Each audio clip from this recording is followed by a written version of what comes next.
Hi, I'm Tony Robbins. I want to thank you for joining me for this film. I think you're going to find in the next few minutes you're going to be exposed to some great tools to not only make a difference in your own life, shift the things you want to shift, change the things you want to change as rapidly as possible, but maybe even more importantly, learn some tools that you can use to help those you really care about most. Whether you're a leader of a large organization with thousands of people that you want to be able to make a move and help them to shift now, or whether you're a therapist, a helping professional, a parent, or maybe just a good friend who really just cares and you want to make a difference, I think what you're going to see in this film will have a deep impact upon you and empower you to make that difference you've been looking for. Let me give you a little background on myself, if I may, just for a moment. I've been pursuing an obsession for 25 years, and that obsession is the answer to a question, which is what makes people do the things they do? Why do we do the things we do the way we do them? And I've had the privilege now of working with people from 80 countries around the world, more than 3 million people from virtually every walk of life. From the kids addicted to cocaine in the South Bronx to the top CEOs in Hollywood addicted to cocaine. You know, the same patterns that we see everywhere in the world, from top athletes, presidents of countries and companies, to parents and children. And during that time, I've begun to see that there are patterns to human behavior. And I've had a unique experience living at this time in human history where I've been able to be with people from not only diverse areas, but diverse parts of the world. Those patterns stand out. You begin to see that what people do is somewhat predictable.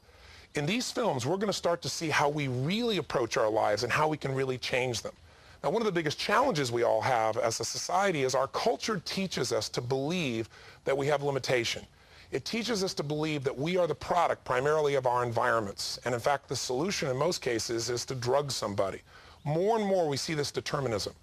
But anyone who's honest with himself, with just a basic investigation, can see that often in life, it's the people that are given everything. They have tremendous love from their family. They have a great education, great background, economic choices. Very often those same people that are given everything don't turn out so well. They may spend the rest of their life going in and out of rehab. And then we find other people, people that seemingly have every challenge imaginable. They are ignored, they're abused mentally, emotionally, physically, sexually. They don't have the advantages of the education, and somehow very often those individuals become the people in society who contribute the most back, those that inspire us and those who touch us. So there's no clear answer that life turns out a certain way because of a certain thing. One thing is clear. We have the power of choice. And the decisions we make day to day about two things, what things mean and what we're going to do, shapes our destiny. And what do I mean? Well, what these films are really about are the lessons of life mastery. Those lessons in life that none of us are really taught, because no matter how successful we become, life is always going to be there with a surprise. I don't care how happy you are right now or successful, there's a challenge waiting, and that's not being negative, it's being real, and we both know it. So these films are about the real challenges that show up for real people. They are raw experiences, but showing you how change can happen faster than you may have ever thought before, and giving the tools to make it happen. In fact, what's unique about these films, I think more than anything I've ever been a part of, is if you read a book, or if you listen to tapes, someone can work with you, and they can show you, here's the challenge, here's the solution, here's how to go about it. But in these films, you have the unique experience of witnessing the transformation as it happens. And as you witness it, you get a chance to experience it within yourself, and then you have a chance to go back and master it. That is to make these same changes in yourself, and maybe if you'd like to, be able to use the tool to help someone else that you really care about. There is one challenge, though. Normally, when you sit down to watch a DVD or go to a movie, they've spent $200 million to make that thing. And they've planned it so that the moment that popcorn enters your mouth, boom, something's happened in those first few seconds to grab you. I mean, the explosion goes off. You know, the bank robber breaks out. There's that sensual tension that you know is happening between these two people, and something's going to happen. Well, life's got a challenge. It's messy. And so in the beginning of these films, you got to stay with me for the first 10 or 15 minutes. Because those first 10 or 15 minutes, what I've got to do is what you've got to do. I've got to get into what's really going on with these people. Because so often in life, when people tell you what their problem is or their challenge is, it isn't what it really is. You know that from your own life experience. So the first part is kind of like diagnosing what's going on. So stay with those first 10 or 15 minutes, and then you'll get hooked. Because then you'll start to witness your life or the life of somebody you really care about or somebody you work with right there before your eyes, and you'll be seeing the changes happen, and you'll be learning. Because we all learn best when we don't know we're learning. When you watch a movie, if it's a great movie, you associate to the main character, and you experience what they're feeling, their challenges, their upsets, and ultimately their triumph. The same thing happens here, only it's based on something that's real. Now, the final thing I'll tell you is this, that you also have to be aware that I'll do anything to help someone to break their pattern. Because what stops us are these limiting beliefs, these limiting behavioral or emotional patterns. And I'll do anything. I'll make myself look like an idiot. I'll be silly, stupid, weird, bizarre, gross, sexual, anything. I'll use some adult language, and I'm not using that to be, harsh or to interrupt the person in a mean way. But if you know anything about the tradition of Freud, he understood that most of us use language as a defense mechanism to kind of stay in our box. If you ask somebody, how's it going, very often they'll say things like, oh, pretty good. And it's not good at all. If they were to be honest, you get very different language. So to break that pattern, I'll use words that'll be more provocative. If I said to you something like your rear end, you have one reaction. But if I use the word ass, it may jolt you. And obviously there'll be words that'll be a little more intense than that. And finally, the narrator here is Chloe Madonis. Chloe is a world-famous psychotherapist and trainer of psychotherapists around the world. If you're a therapist, I'm sure you know who she is. And her job is not to entertain you, but as we're doing this, to point out what we're doing so you understand how to make the shifts that are occurring in yourself and in the other people that you might want to help later on as well. This is one of a series of films. This is a system, Lessons in Mastery. Each one promises a different set of lessons, a different set of skills, and a different kind of transformation for you or anybody you want to share this film with who's watching. I will tell you that in life, at different stages, we're interested in different things. It's maybe right now your business is going really great, so you're all excited about that, but maybe your personal life is not quite where you want it to be. Or if your personal life's great, maybe your intimate relationship's not where you need it to be. Or if that's great, do you have enough time with your kids? If that's great, what's happening with your health? If that's great, what's happening with your finances? So at different times, different things will appeal to us, but you'll find that each film has a universal lesson, one that can penetrate beyond the facade of what we think we want right now and to what we really need. Because the base of this all is really understanding human needs. When you understand that, you can experience not just achievement, not just success, not just happiness, but fulfillment. And that ultimately comes not just from meeting our own needs, but finding a way to really serve beyond ourselves. Growth and contribution are the ultimate human needs. I hope as you watch, you experience that expansion of yourself.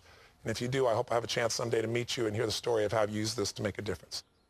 This series of personal transformation films is a comprehensive system for creating change in your life as well as helping others, covering topics such as creating passion in your life, growing and enjoying your relationships, intelligent parenting, living your true purpose, overcoming personal loss, finding inner strength, making life decisions, and creating leadership in times of crisis. In this film, you're going to get to experience someone making a transformation after enormous loss. And we've all experienced losses in our life, and we will again in our future. That doesn't sound very positive, but it's very real. And being prepared for that would be very valuable for us because it allows us not to get that punch in the gut that takes our wind away. We can predict certain things. We're going to lose family or friends. There are going to be career opportunities we're going to lose. We're going to experience disappointments. But some losses we just brush off. We deal with them very easily. Others take us to the core of our fear and of our pain. Some losses are so huge that some people are willing to take their life rather than have to face the loss of identity. What I believe is that the strongest force in the human personality is the need to remain consistent with how we define ourselves. In this case, this man lost millions of dollars. He lost his identity as an achiever. He lost his relationships with a variety of people. But the real loss was not money, it was identity. For some people, they identify with their relationship, and so they can lose all the money and be fine, but if they lost that singular relationship, they don't feel like there's a reason to live. For others, it's a loss of faith that'll take them there. Everyone has their point that'll push them over the edge. The secret in this film is not only to witness and experience this transformation, but to see how you could use these tools to help yourself and others to realize that all loss is temporary. No problem is permanent. Only our souls are permanent. While that may sound like a phrase, we all know that there's something inside of us that's greater than circumstances, something inside of us that's greater than anything that could happen to us. Finding that part of ourselves, finding that inner strength that's already within us and tapping into it consistently so that we serve beyond ourselves is what this film is really about. So whether you've lost money, friends, family, businesses, opportunities, relationships, whatever you think you've lost, loss is an illusion. Time to restore that illusion back to the reality that all your needs, those human needs, can be met the moment you get outside yourself and find a way to serve. I hope you enjoy this film, and I know that in the moments that follow, there'll be moments that maybe you'll get hooked, either by things you know that affected you or by people that you care about. Watch and take notes as if you were going to use this to help someone you care about, because someday you found these tools to be invaluable in making a difference you're not even prepared for. And I really appreciate and I'm grateful for the opportunity to serve you in this way. My heartfelt wish is that it serves you and it serves many other people in the years to come. Please join me now as you listen in to Dr. Chloe Madonis. Every one of us has something in our life that we care so deeply about that it is tied to our sense of identity, our self-esteem, our sense of self. For some, it is a relationship or a position in the community, and for some, it is financial success. When a loss in this important area occurs, we can experience a loss of identity, leading to feelings of despair. All of us in the course of our lives will come across circumstances that seem difficult or impossible to overcome. This film will outline the steps that must be taken in such times to bring out the best in yourself and to create a compelling future for yourself and others. Our story begins at a week-long Anthony Robbins Leadership Conference of about 2,000 participants. The conference is attended by a variety of people who are seeking to improve their leadership skills, from Fortune 500 executives to college students, entrepreneurs, homemakers, and professional people from all over the world. In order to illustrate how quickly it is possible to transform serious life problems, Robbins asks for the people who are most discouraged in the face of extreme personal challenges to stand up for a one-to-one conversation. In any group of 2,000 people, no matter where they are from, there are usually 6 to 12 people who are experiencing suicidal thoughts. In this case, Robbins calls on Jim, a man who was facing extraordinary financial challenges that had driven him to despair. In the 1990s, Jim had grown a corporation that served the handicapped from the startup level to a $24 million business. In 2002, however, a change in government policy killed his business.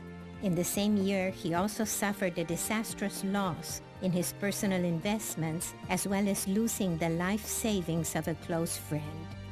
Faced with this loss, Jim found himself unable to imagine a future for himself.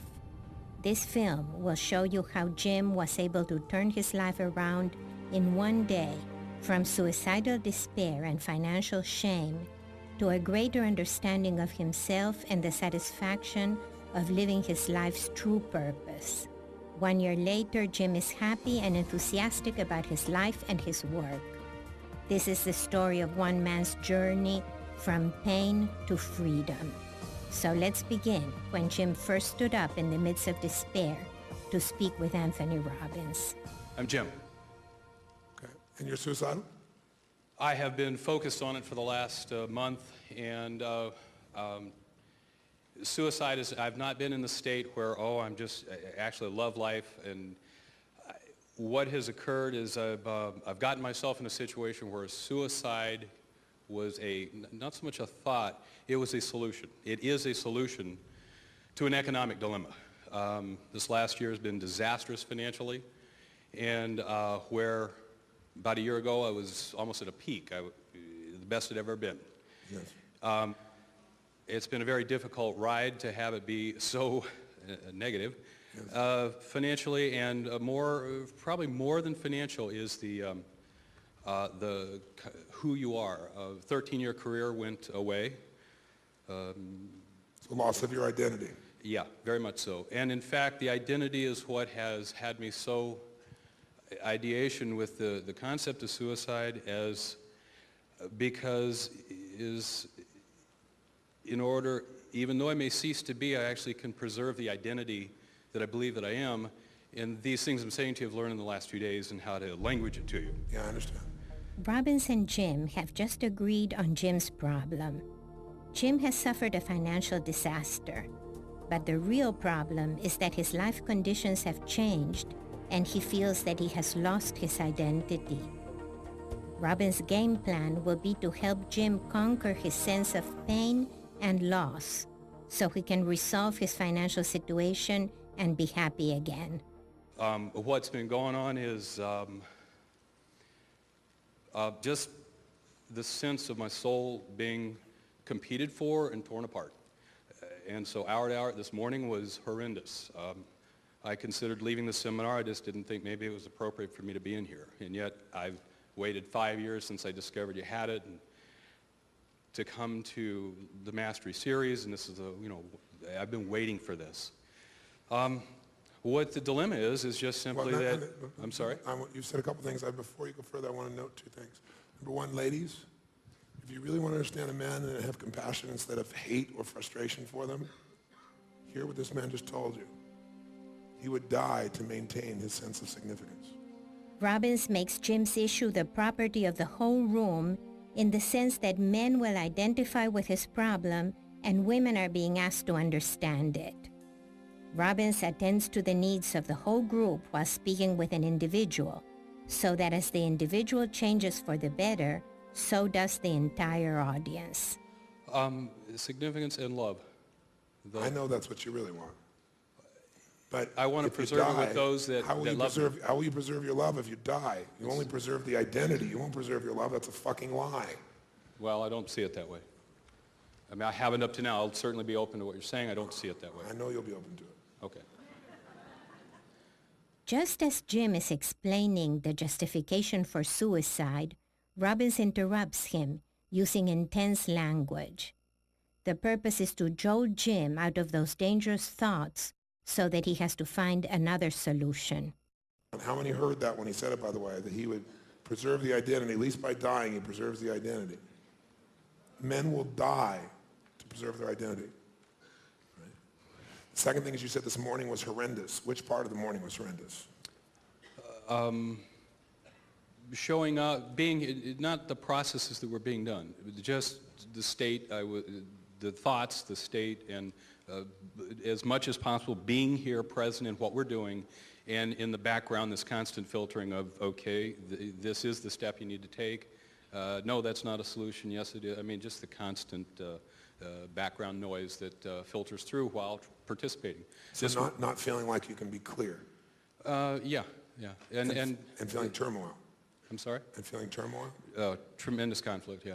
Tremendous. What's the biggest conflict? The biggest conflict is my letting myself down, my vision of who I am for several years, your vision of who you are. And in this last year, in many ways, I've let that down, not by overt intention, like, no, I don't care, but I ended up having had a person invest in me. I was cooking, a very dear friend. She invested in me, and she was like, oh, can I just, she kind of threw money at me. I was like, oh, wow, and it was kind of a new experience. I mean, I've dealt with businesses, but to have somebody believe in you that much. I invested some through a series of stuff. I got wiped out by my stockbroker. I'm very much involved in it as well. I mean, this isn't like, oh, all them. But it was a surprise. I'd talked to him the day before about being conservative. He put me in 3 positions that wiped me out in 7 days. And the money that was wiped out isn't mine.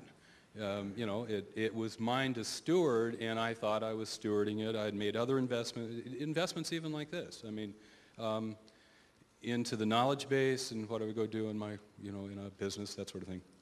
The point is, I'm now, I was laid off a few months ago in a career and an executive position, and all that, I've been learning how much I valued the prestige, and I will say I used it very, not only effectively, but not as well, I'm a big guy. I mean, I had a lot of people that reported to me. I took very good care of them. When I left, I was extremely acknowledged by lots of my staff, and but I realized, I went from daily. I had this massive purpose. It was a charity. We had a mission I really supported, and I went to. I'm absolutely insignificant. It doesn't matter if I get up or not.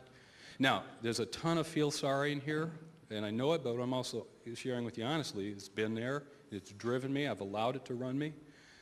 You don't need to apologize. It's a very different situation. Well, I'm trying, thank you. I'm looking to give you the essence of it without all the kind of, just, it kind of sucks, so that's the bottom line of it, but... This is a man describing suicide. Well, where that comes in is this. It hit me a little while ago. I got wiped out of my assets. I'm at a point in a month or two, I'm out of all dollars. In retirement fund, everything, zero. It's gone. You race cars? Race motorcycles? I do. That's good memory. Robin's responds to Jim's story by looking for the emotional resources in Jim that will help him overcome his problem. Robbins asks about Jim's hobby of racing in order to get him to talk about the part of his self that enjoys risk and adventure. Watch how Jim's manner changes as he talks about racing.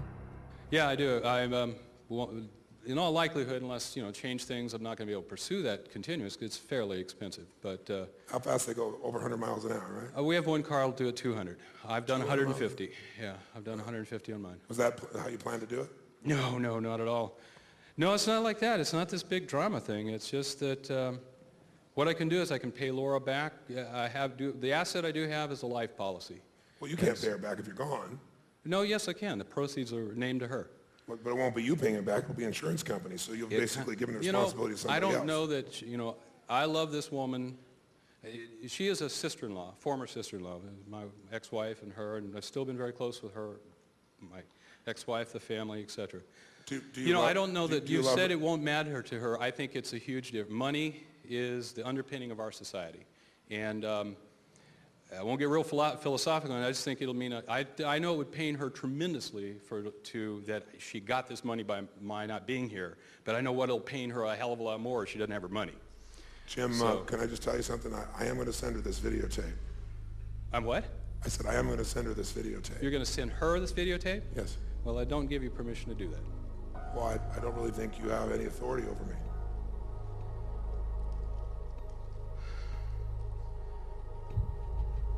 That may be so, but I'm still, you certainly don't have my permission to do it. I understand. The confines of this room are what I came in as a premise of what we're doing here. And that's exactly how I stood up. I know. I know, and I know I've lost all your trust right now, but...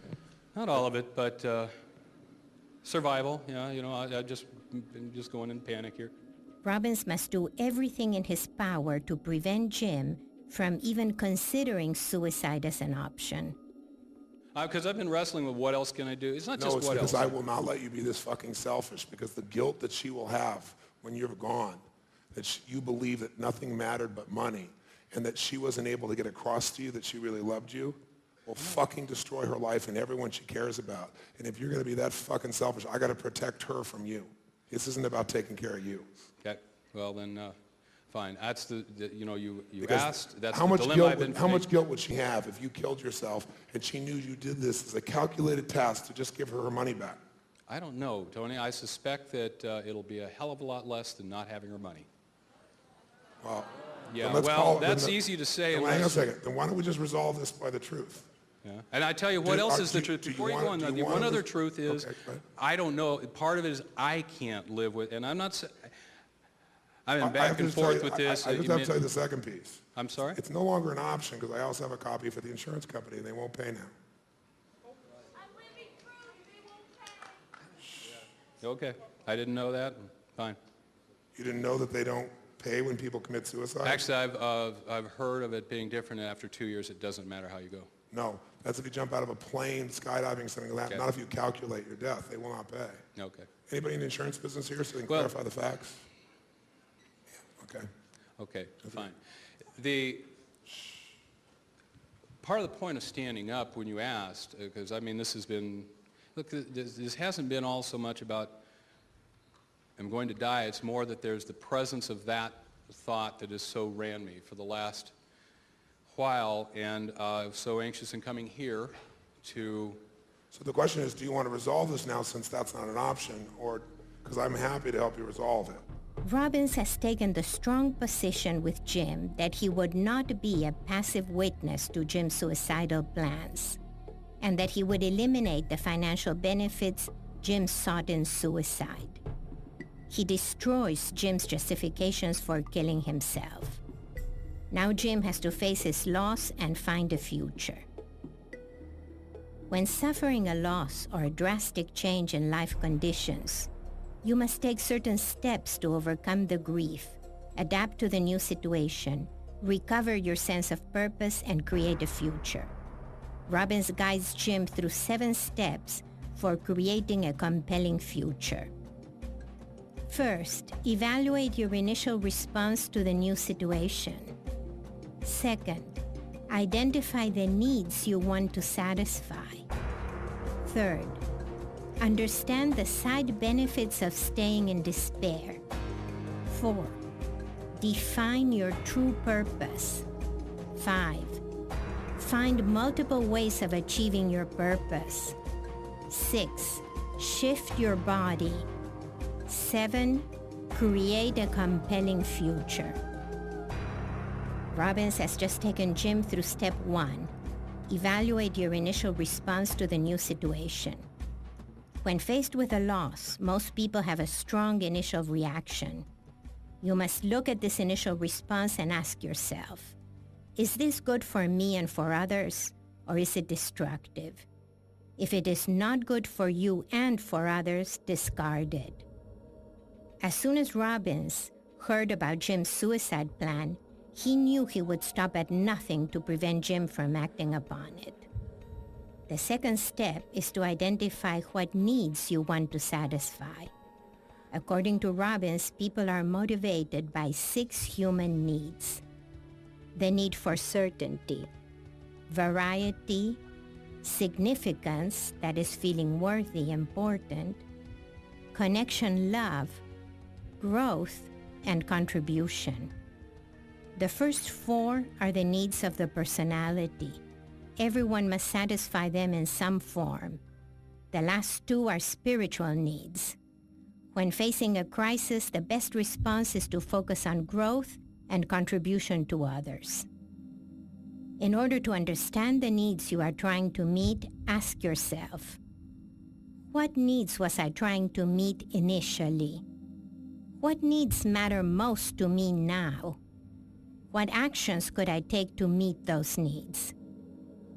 One reason why people experience intense pain during times of change is that they have focused on only 1 or 2 ways of meeting their needs. Jim believed that he could not be loved unless he was accomplished and successful. When his life conditions changed, he thought he would never be loved again, and so he considered suicide. In order to stay alive, Jim must find new ways to meet his needs. He must be able to experience love, growth, and contribution no matter what the external circumstances. But I also have to tell you that you've been feeding yourself by doing this as well. This. Because the feed that you've been giving yourself is you have an enormous amount of guilt because you have a heart of gold. I can see how much of a connection man you are. You've been living operationally for significance, but you really are driven by love. I got that the other night, how misplaced my years and years, probably my marriage, the significance versus the love and connection. Robbins makes a distinction between love and significance, which is the need to feel worthy of love. When people seek the feeling of significance, they are seeking some way to prove their worthiness of love instead of experiencing love and connection directly. But right now, that's not what's driving you. Love is driving you, but also you're letting the significance still drive you but you still have a love filter on it. Do you understand the difference? You might just have to say that again. I don't think I got it. Okay. And thank you for going in and feeling. Because that's where the answers will be. They won't be in your head. Because your head doesn't have answers for this, but your heart always has answers. You're a heartfelt man. That's why I have to make sure you can't use these tools. But honestly, I did that just to trap and stimulate the masculine part of you for a moment and to see whether or not you'd still trust. And I thank you for still trusting me partially. You really do trust me completely. Absolutely. I So have since I it was just got a way your to see tapes. it. So I want to tell you something. I know you've thought these thoughts, and now you really are the kind of man that would sacrifice for love. The quest for significance often occurs when one doesn't know that what one is really seeking is love. Robbins will show Jim that his drive for significance is really a drive for love. Since business success is not essential to a love life, Jim will see that he can still experience the emotion he values most. This gives him a compelling future. When you talked about leaving the business, you talked about significance, but you had a tear in your voice, a cry in your voice when you talked about the people saying goodbye to you. There's a big difference, my friend. You are a love monger. You are a love bug. You desperately want love above all else.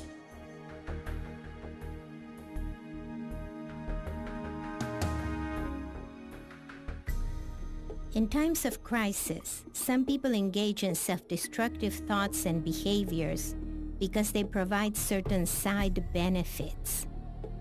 These side benefits may seem to offer short-term relief, but eventually they are destructive for everyone.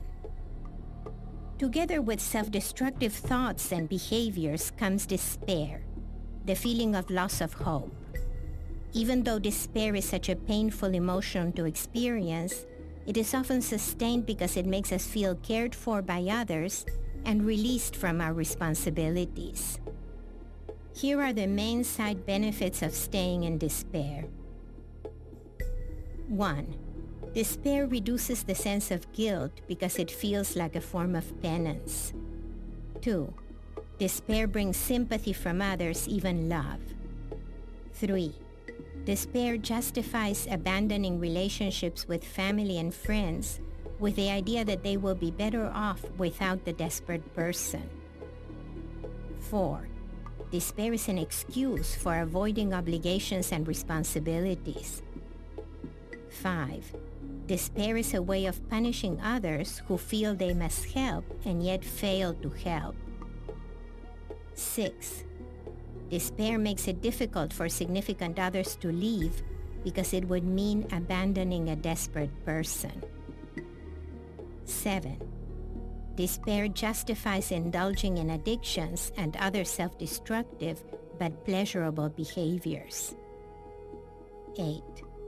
Despair, especially when it comes together with the threat of suicide, is a way to dominate others who, afraid to upset the desperate person, will walk on eggshells. There are two basic types of motivation behind despair, benign and hostile. Because despair is a cry for help, it can lead to benign feelings of connection and caring. Yet indulging in despair is also a way of imposing on those who care. The benign and hostile motivations behind despair often contradict each other and create an impossible situation. While despair gives a sense of doing penance, it also justifies avoiding responsibility. While despair brings sympathy, it is also a way of punishing others. While despair justifies abandoning relationships, it also makes it difficult for people to leave the person in despair. Someone in despair will typically focus on benign motivations and will fail to recognize the pain inflicted on others. The first step out of despair is to become aware of these 8 side benefits and their consequences. Robbins understood the side benefits of despair, so as Jim presented his reasons for suicide, he refuted them one by one. So having said that, what I see is 2 things. Number 1, that it's not a possibility now because no one would pay, so it's a moot discussion. Second thing is, you're not a man who is selfish. You're not a selfish guy. Your whole model is to sacrifice, which is to give up your needs for other people's needs. And you know, no matter what you try to tell me, or what you try to rationalize, that some part of her, even if she's a money-grubbing bitch, She's not. some part of her would feel a level of guilt that would destroy her life because of your wanting to get what you want, which is out from the burden of feeling this guilt. The dilemma's almost been more than that. That satisfies one part. The other part, it'd destroy my mom. It would, loving brothers. I have a very small family. We don't, not extended, or, but it's extremely close. They're very concerned for me, and they've expressed it a lot. The reason you've thought about it, if I may say so, and you can correct me if you think I'm completely wrong, And I'm not suggesting you wouldn't do it like you don't have the guts to do it, because it takes no guts to kill yourself. It takes guts to live. Any fucking idiot can take themselves and just run out and use some justification, because that's a great way to try to end pain. The only problem with that is, who knows what happens to somebody who takes the gift of life from themselves. Because none of us really know what happens when we pass on. Whether you believe in some religious version or not, there is nothing in the world that ever gets destroyed. Everything just changes form. So I know that you're not really selfish. I know you really want love more than anything. I know you've been driven by significance. And I know also that by sincerely, and I know this has been sincere, so don't get me wrong, I'm talking about the difference between your conscious thoughts and your unconscious thoughts. Consciously, I know you've truly considered this option. But unconsciously, you could never go there, because you're not a destructive person to others. So you would not hurt your mother and your brother, and you would not put the guilt in this woman's mind. You would not do it. But by considering it consciously, you do accomplish something else. You give yourself severe enough pain that you think you deserve for hurting someone this badly. And you show others, even though you don't say you're going to commit suicide, just by the state, since you're really considering it, that you don't take this lightly and that you do care at the deepest level. And so it's a form of repentance is that you've been trying to do by punishing yourself. At the deepest level, there could be no greater punishment besides the loss of your identity. There's other things I would add to it, but yes, that's the essence. It's been unlivable one way, it's been unlivable the other. And, but it has to be lived. And that's so far at times, not always, because I've utilized a lot of the materials I've learned from you and others. Yes. A great deal. So it's not unlivable at all times. I know. It's just, I don't ever know when. I know. So, you know, I wake up about every hour and a half, and I wake up with the thoughts of this last year and many other years, because it's not just this last year. I realized one of the things I wrote in the letter to myself was, you know, I was a company's chief financial officer. You know, I was damn good at it. So I had all kinds of people always tell me how great I was with money. And for the company I was. And for myself, I just sucked. I'm just not good at it. And I finally wrote it down. You know, I'm really not good at this money thing. And it's just... Ladies and gentlemen, man, that's a breakthrough. Jim is lightening up with self-deprecating humor. Robbins reinforces this small breakthrough by asking for audience applause.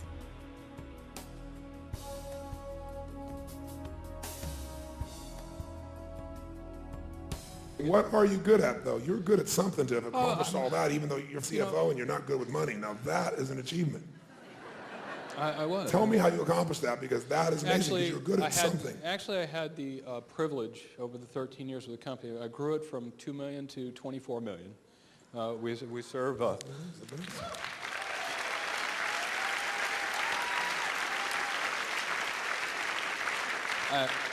I say the following, so you know the context of what my job was, not about... We served children and adults with disabilities, and I always loved that what we do wasn't, you know, we put out 400,000 tires this year, and last year we only did 300,000 tires, or, you know, you were able to buy another yacht with our money, you know, and I don't mean you personally. It's whoever owned the company can go buy a new toy. I mean, we had a huge difference in people's lives. And what I was good at in my job, I had the privilege to really create my job from, when I started, there was just myself as an actual staff person and 2 temporaries. I ended up hiring them on, and later they changed, and I ultimately had about 16 or so staff, but we grew from 19 employees to 650, and we served over 2,000 people a day, very intensely. You know, we had after-school programs, but not a once a week. It had a little meeting. I mean, we had medically fragile and severe disabilities, and we had staff that were just awesome. I mean, still are, but economic times caught up with our charity, and the California work comp and insurance and on and on. It just was a killer to our business.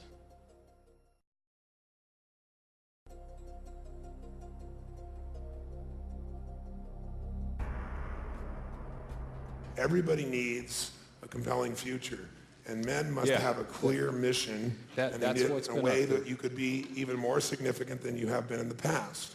Now, anyone I've ever known who's truly successful, or any good story I've ever been to, has the second act. In the first act, the person succeeds enormously, and everything looks perfect, and right at the peak of it going really great, what happens? The unthinkable happens, doesn't it? Some horrible thing outside their control happens, and it destroys everything. They lose their love, they die, or their business goes crazy, or they lose the game, or everything disappears. I mean, this is fairly predictable. We even know about what stage it happens. Usually about, not quite halfway, usually half to 2/3 the way through the film, right? And how old are you? 49. Oh, so we're not even halfway through. We're halfway, 2/3 the way through the film. Yeah. Okay, that's good. And right then, the worst thing happens, and the character becomes despondent, and the character thinks there'll never be another future, and it's over, and they can never do this again. And the worst thing you want to do is start over, because if you use those words, it's too overwhelming, because you don't even know where the fuck you could do that, because you don't even know if you could do it, because what if it was a fluke the first time? I mean, it wasn't a fluke, but I mean, to be able to find that kind of vehicle again and make it all come together and all that stuff, plus the total shame of all the losses and all the disappointments and the loss of love and the loss of identity and all those pieces. So I ought to just check out. And some people's life stories are warnings, and they do check out. But most films are about something that inspire.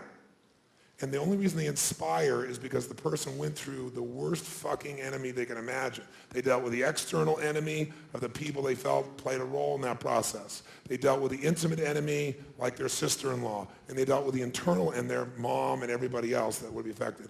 And they deal with the internal enemy within themselves that's saying, life's not worth living, and at the same time, I really do want to give, and at the same time, I can't. At the same time, I got to live, but I just can't live. And they go through all these fucking battles. But eventually, there's a self-revelation if they decide to stay in the game. And the revelation allows them so they don't have to build another thing. They don't have to make all the money. They just have to do what's right at the next level. And they learn all kinds of ways. Some of them actually go to that woman and they say, I'm going to work and you get 50% of everything I earn, whatever the fuck I do, if I have to be a janitor until this is done, and I will find a way to make it back. I will build some of the business, I will do it. You can hate me, you can do whatever it is, but I will do everything in my power to do it. I even considered suicide, but I wouldn't put the guilt on my mother. I don't think you'd have that, and I'm not that weak. I'm here to stand here and be accountable. So that's what some people do as an example. Robbins reinforces once more the directive to start over and gives Jim his revelation. The only way to regain his sense of significance is to be accountable, not to hurt anyone, and to pay his debt, no matter how hard he has to work to do it. If Jim can return to his higher mission of contributing beyond himself, his sense of significance will regenerate on its own.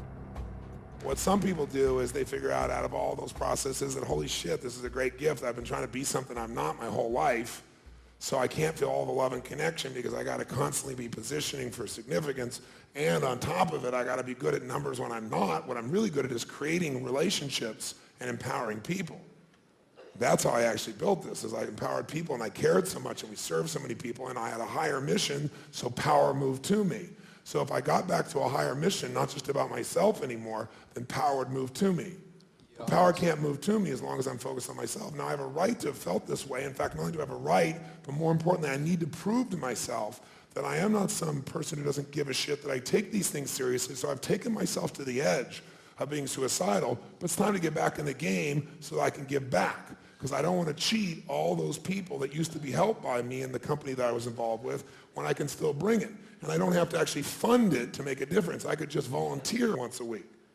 And I could make a difference that's directly associated. And I could have that same feeling I had before, and I could become part of a team and not have to be self-significant.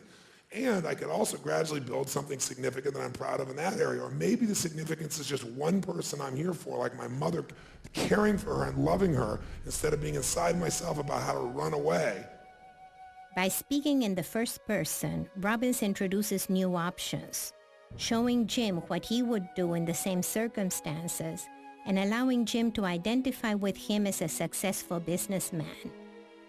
Reframing the suicide thoughts as going to the edge and back, Robbins gives Jim a way back to life as he defines his original mission, to help others.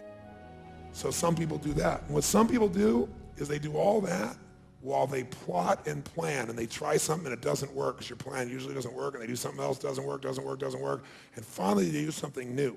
And the something new ties in their real ability to care about people, to connect, to really focus, to inspire or support or empower people to such an extent that some new opportunity comes up because you're vibrating from a level of energy that's so high that great things come to you, and then all of a sudden we go for another run. And another run, maybe it's done in 4 years, or maybe it's done in 10, but who gives a shit? It becomes a much better story. And in fact, that story is the one they write about in the business magazines. They don't write about the dumbass person who just went from this to that and never had to do anything. They write about the ones that went through fucking hell and back, lost it all and came back. Those are the stories that inspire people, because otherwise it could have been a fluke. And that may be the fear that some people have, that it was just a fluke. But it's not a fluke when you care that much. Robbins elevates Jim to the category of an inspiring hero to be featured in a magazine if he has the strength to come back from the edge. He invites Jim to find his self-esteem, not in external success, but in his ability to act according to his highest values and purpose. When you care that much, it's not a fluke. But if you really care that much, you got to keep caring. You can't stop caring because it's now difficult. And you can't stop caring because you made mistakes. And you can't stop caring because somebody's hurt. You got to care more. And caring more has to start with you, because if you don't care more for you, there'll be no resource called you to take care of her or him or them or all of those. And so some people have to decide to create a compelling future and say, I'm not going to live here anymore. I have made myself know I'm serious, and I will have to eat some crap along the way. But you know what? I'll eat it, I'll spit it out, and I'll take in something new. And what I'll do now is start to build something. I don't even know what it is. I'll do what's next, and then I'll do what shows up next. And as long as I do it from a place of gratitude and love, as long as I do it from a place of wanting to serve and not guilt, then something higher will keep coming to me. In order to be able to serve others, one must start by taking care of and loving oneself. When one can balance love for oneself with love for others, one can integrate the need for significance with a desire to contribute. If you keep punishing yourself, you will destroy your mother, who's right now scared shitless, and it's not fair. No, she doesn't know. She knows. Don't you tell me your mother doesn't know. She's concerned. No, I don't. You are bullshit. You don't understand women clearly. No, that's for sure. Okay, well then. How many women think she knows on some level? Raise your hand. Okay, take a look around you, my friend. When Jim was in despair, he was not identifying with the feelings of the people he loved. He thought he could just check out without hurting them. By showing him that his mother knows and suffers, Robbins compels Jim not to hurt her. She just knows. She's got a deep feeling inside of her of anxiety about you. And she doesn't deserve that. You're supposed to be her son. You know, and so before you don't need to make it more comp. You don't need to stack guilt. You need to start making progress. And you can do that immediately. But what you got to do is you got to stop this piece and understand that you don't need to show yourself how significant the problem is and beat yourself up. You need to take care of yourself so that the resource of you can serve all these people you love. And then you'll start loving yourself again. I can see that.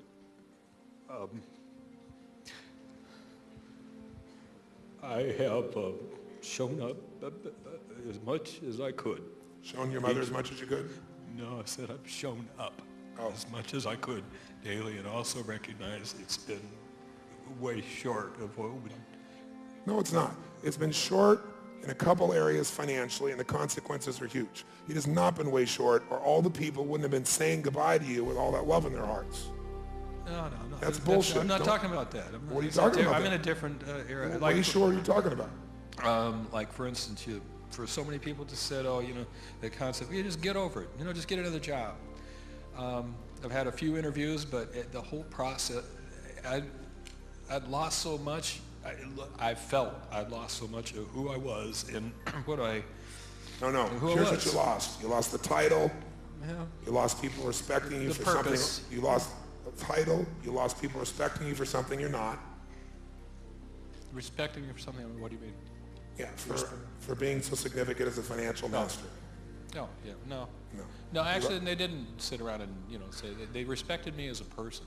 Yeah, I and so had they that still, a great and they deal. still will if you have integrity and step up. Yeah, and it wasn't about all the it was about who I was in the job, not about the junk that I did.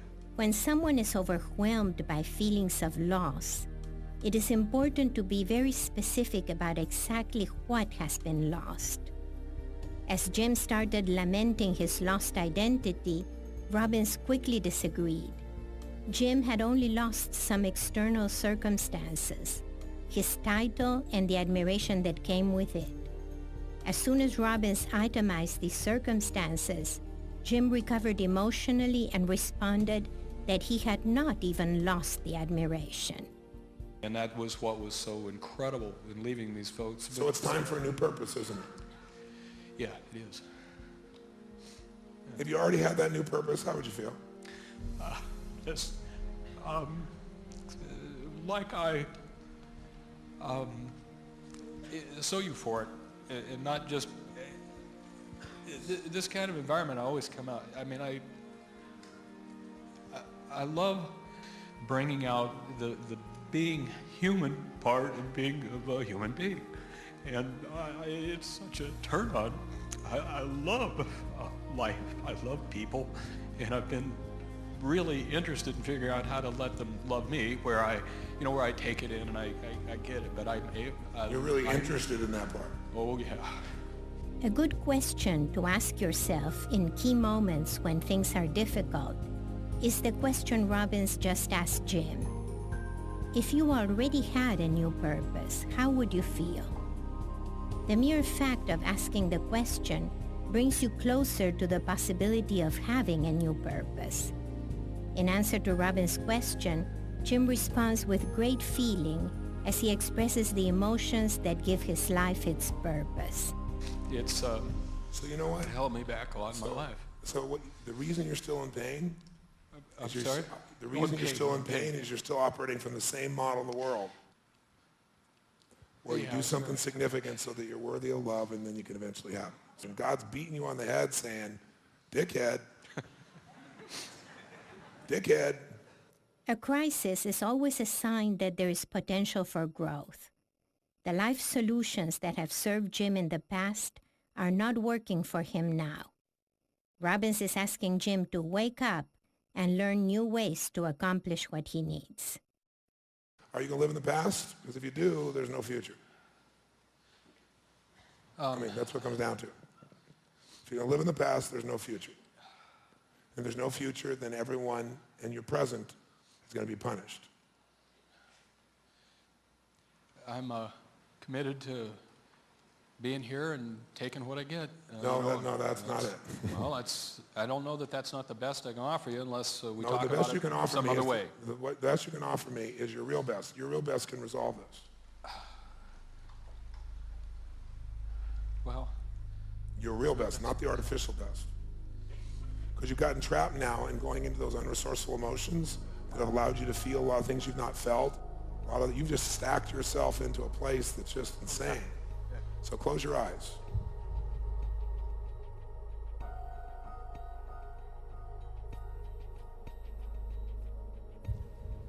You know how to burp? burp? Yes. Yeah. Give me a good cannonball burp. I don't know that I can burp on command, but I know.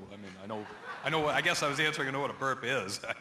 Okay, well, I'd like you to burp if you would on command. Let's see if you can do a cannonball burp. Use the microphone, it'll help. No, I didn't say fart, I said burp.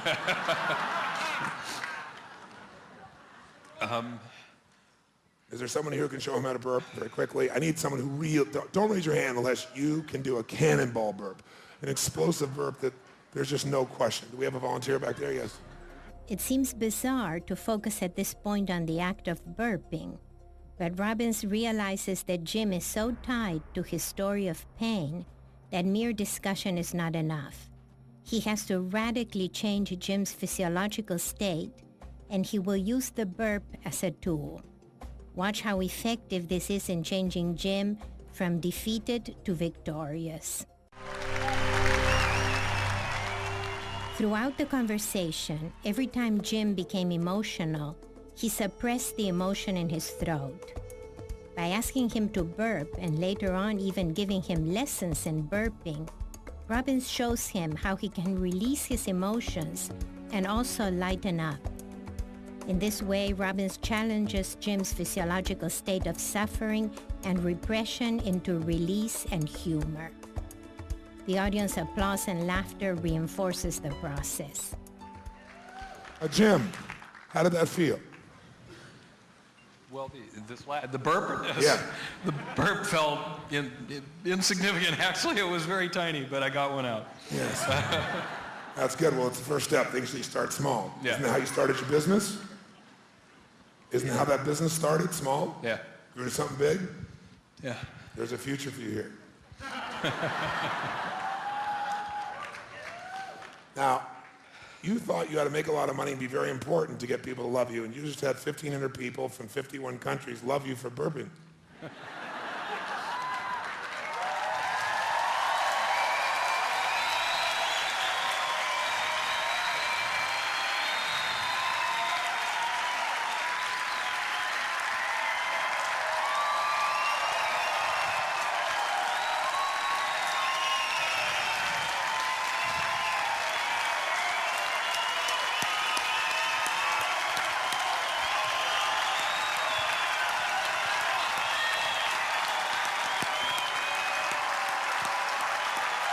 Jim, do you think they really loved you for burping? No. Well, why did they love you? Same reason I love him. Why is that? A connectedness. We're the same. We are all the same.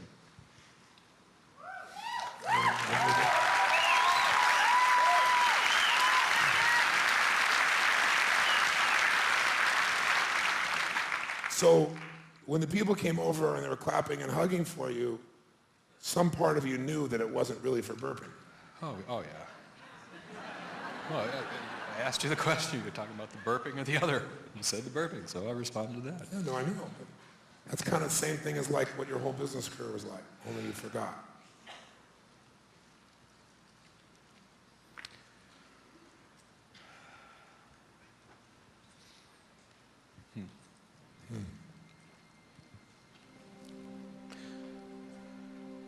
I know a lot of what's driving me. I believe this is an honest assessment when I've thought about this. If I had no debts, and that I just mean if I lost all my assets, but I didn't have obligations to other people, Yeah. it would be entirely different. I know, and you know what would happen then? You would not fucking grow to become the man you're about to become. You have no reason to.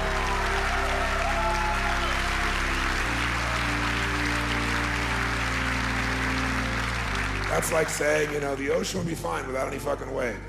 Yeah, okay. Thank God there's wind going against the water. Thank God for this conflict. Thank God, or you wouldn't fucking grow. You would have been stuck in a place where you'd never experience the joy you really want to experience. You'd never give the love at the level you're really capable of giving. You've given a lot. You've not even begun to give your love because you haven't given enough to yourself.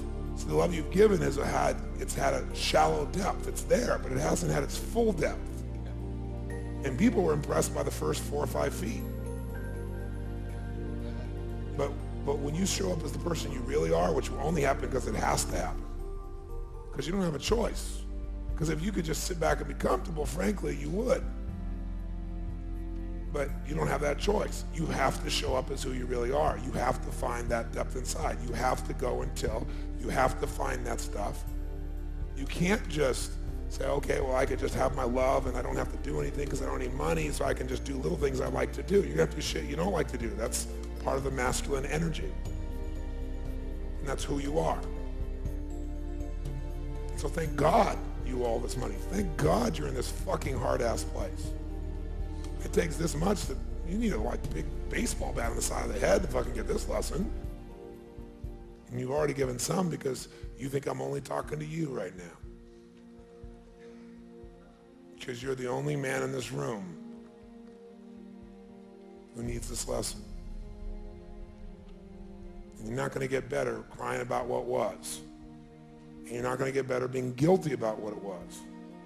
You're going to be better when you just step up and do the next thing and the next thing and the next thing. And before you know it, the next thing will lead into something more compelling than you can even make up right now. Do you agree or disagree? I agree with you. Right now it's conceptual, but I understand. agree with you. So let's not make it conceptual. Close your eyes.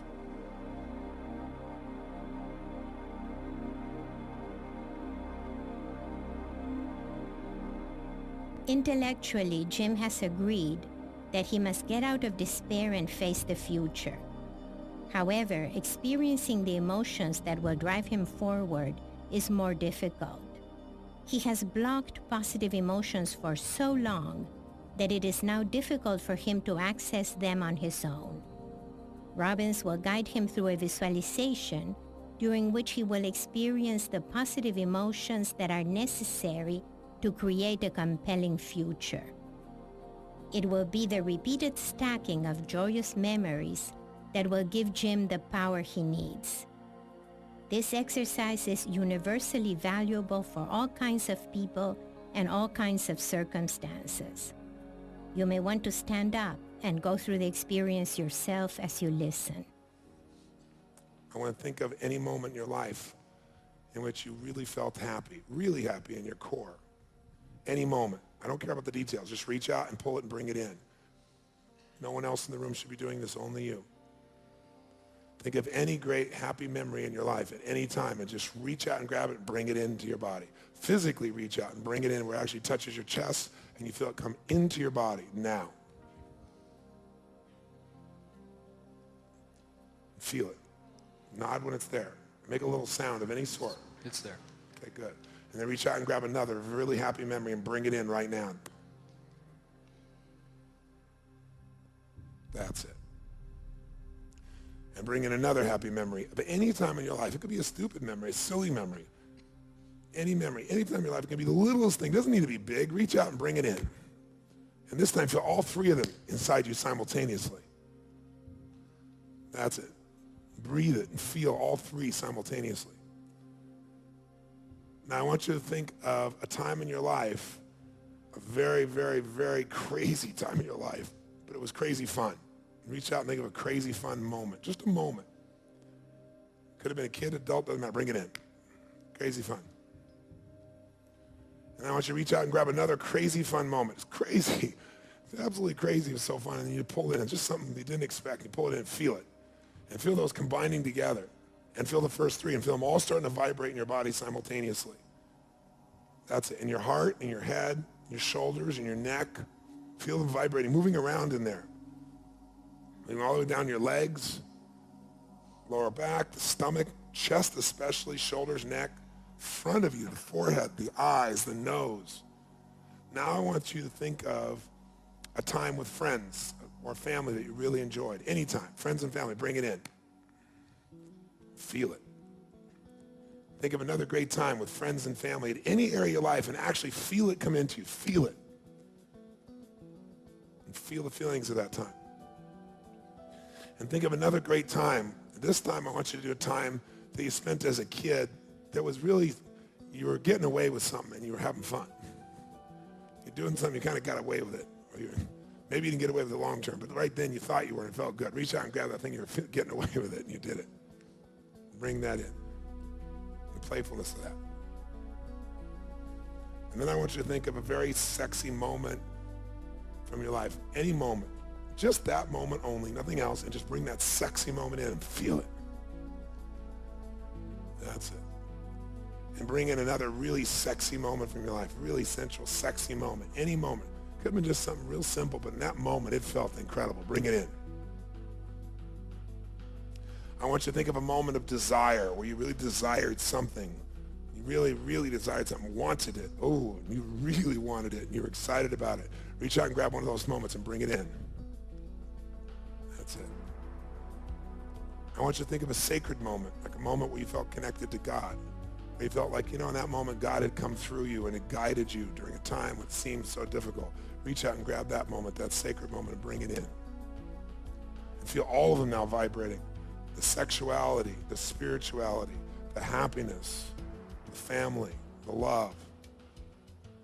Think of another moment, a really sacred moment, a time we felt close to God, and bring that in as well. Bring it in, feel it. Time in which you felt guided. And let it go through your whole body now, vibrating in your cells. The energy of that spiritual moment, vibrating through everything. As it vibrates through, let it vibrate through any part of the body that it felt tight or dark or heavy. Make sure that it vibrates so fast that there's a lightness that starts to happen in various parts of your body where you can physically feel it. Make sure that sexiness goes around as well. Make sure that loving feeling goes around. Now I want you to think of a moment in your life in which you felt proud of yourself. Reach out and feel that feeling of being proud. Any moment in your life, could have been as a kid, like doing something silly, but you felt proud. Bring it in. Yeah, feeling proud. Think of another moment in your life when you felt proud at any age, adult or as a kid. Bring it in. Reach out and really bring it in. Proud. And breathe the way you're breathing then, now. Think of a moment in your life when you felt proud and you were certain. And reach out and bring that moment in. A moment in your life when you felt proud and you were certain that it was going to be even better in the future. That's it. Bring that into your body.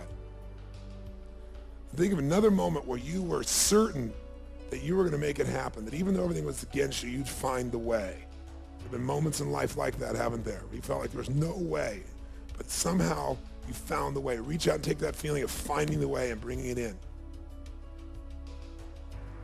And find another situation in life where it seems so difficult, but you know what? You found the way, or you were guided to the way, and bring that one in as well.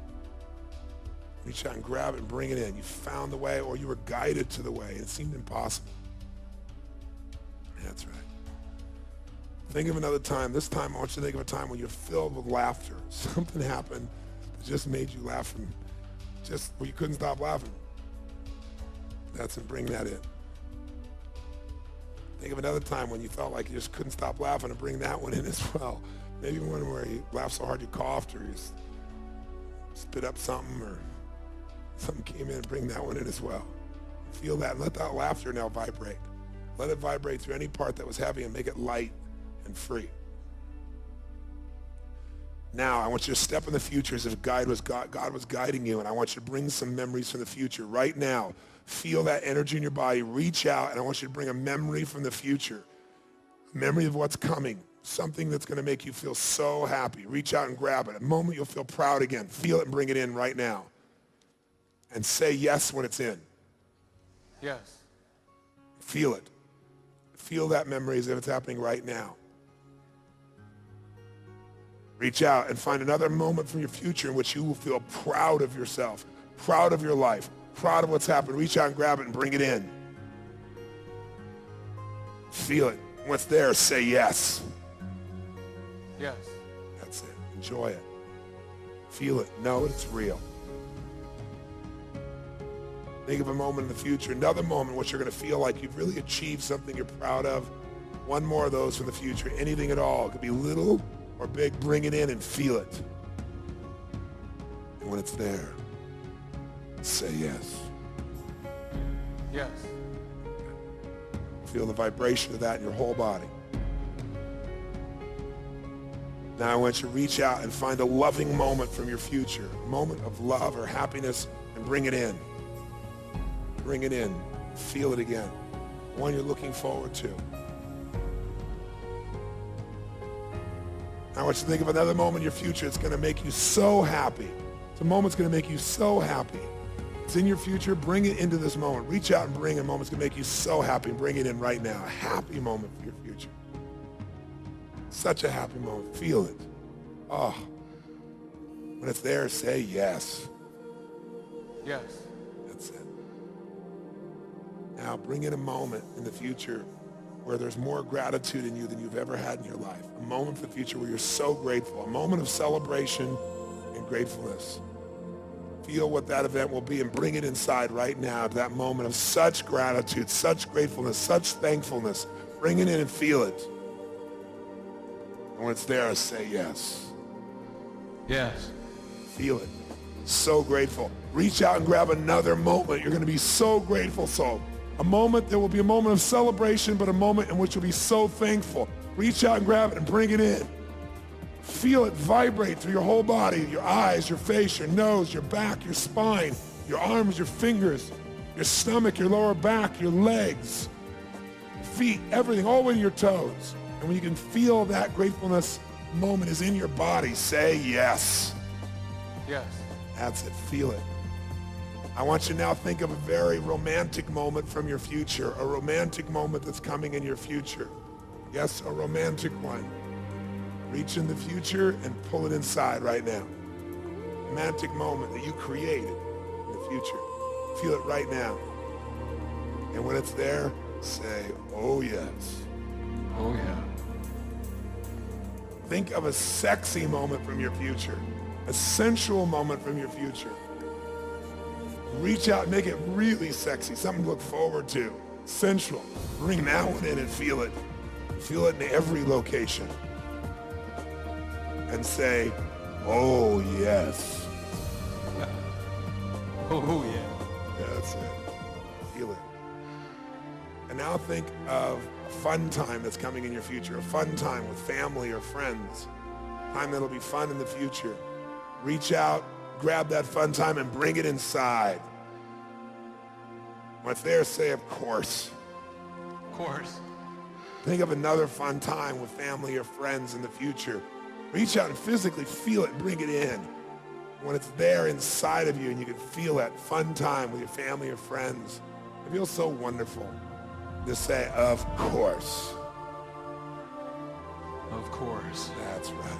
And think of one more great fun time you're looking forward to with family or friends in the future. No matter what else is going in life, that's always there. Reach out and grab it and bring it in. Really bring it in and feel it and enjoy it. And when it's there, say, of course it's here. Of course it's here. That's right. And then feel like everything you can imagine that you wanted to have happen in the future is going to happen. And you all have 20 seconds. Go as fast as you can. Bring one in after another. And after each one, feel it. Even if it's faster than you can see, bring them in. Use both hands or use one, but do it fast. One after another after another. Any image of love, sensuality, happiness, laughter, fun, bring them in. Each time you do it now, make a little sound of some sort. Make a little sound with each one. Go ahead. Yes, or a sound. Feel it. Another one. And another one. That's it. And another one.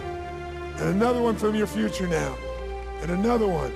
And another one. And do it faster now, a little faster. And make some sounds as you do it now. Make some sounds as you do it now. Make some sounds and say something or make some sounds, either one. You got 10 seconds left. Pour it on. Bring them in faster. So it's overwhelming. So many great memories from the future. Feel them. 5 seconds. Pour it on. Again, again, again. More sound. And then celebrate the life that's yours in your body right now. Celebrate the life that's yours that you're coming to in your body.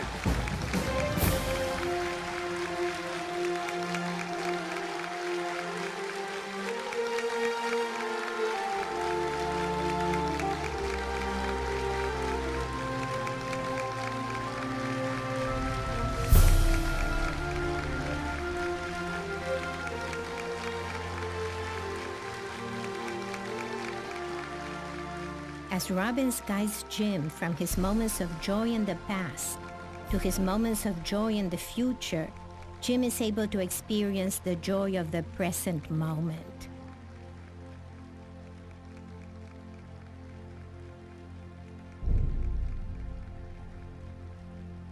Oh, yes. Very nice. Grab a seat. So, Jim, let me ask you a question. What's the future like? Joyous. Yeah. Loving. What'd you see? What'd you feel? Give him a hand, first of all.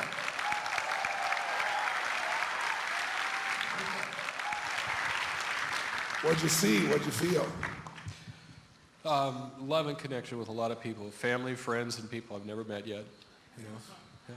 So I had a lot of images, and some with kids, a lot of traveling, places I haven't been, and scenic, just, you know, not so much sunrise by itself, but a lot of people in it. Oh, that's nice. That's very nice. Give me a hand for that. Very nice. Very nice. So Jim, what's your new nickname? When one has experienced a powerful change in thoughts and emotions, it is useful to give that state a name to plant it more firmly in one's consciousness. Jim has rediscovered the love and the joy that have always been his primary driving force. He now takes on a new name that will remind him of who he truly is. Starting now. Something about joyous or something. I don't know. That's right. Tell us what it is. Joyous Jim? Joyous Jim. Joyous Jim, ladies and gentlemen.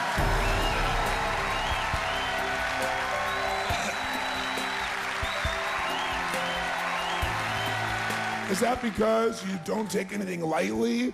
Or is that because you know that joy is the only way that you'll be able to create all that everyone deserves around you, including yourself? I know that's the only vehicle, the only path that is going to be worth the journey. That's right. Tony, yes. I thank you and thank all of you very much. You're welcome, Jim. Jim stood up earlier that day in the midst of suicidal despair, feeling that he had lost it all. He presented suicide as a viable solution to his financial dilemma. He believed that by killing himself, he would restore the money to his friend Laura, recover his honor, and end his pain. Robbins took the time to truly understand Jim's predicament before making the ethical commitment that he would report Jim's death as a suicide in order to protect Laura from a life of guilt and shame. By eliminating Jim's imaginary justification for committing suicide, Robbins forced Jim to confront and change the beliefs that led him to suicidal thoughts. While Jim had hoped that he could commit suicide in an honorable, benign way, Robbins showed him that it is impossible to kill yourself without committing a devastating act of aggression to the people around you. Far from being an act of self-sacrifice, suicide was actually a way to shift his own burden of guilt and shame to Laura and the others who loved him. Jim recognized that he had to bear his own burden, take care of Laura and his mother, and win back his honor by doing what is right. Robbins also helped Jim find a compelling future and success that was based on love and contribution without all the hang-ups about feeling worthy. Jim agreed with this but still felt emotionally blocked. So Robbins took him through an emotional exercise for visualizing a satisfying future for himself. Stimulated by this exercise, Jim broke through his feeling of despair and felt intense joy and hope. Jim is no longer in danger of committing suicide. However, Robbins is not quite done with him and will invite him on stage for a second intervention called a values clarification, which will be the subject of another film in this series. In the first intervention, Jim overcame his hopelessness and visualized a future for himself. In the next intervention, he will have an opportunity to prioritize his life values and undergo a rigorous self-evaluation where he learns how to experience success on a day-to-day basis. You will be led through this process yourself and will have an opportunity to understand your values and your way of meeting your values in an entirely new way.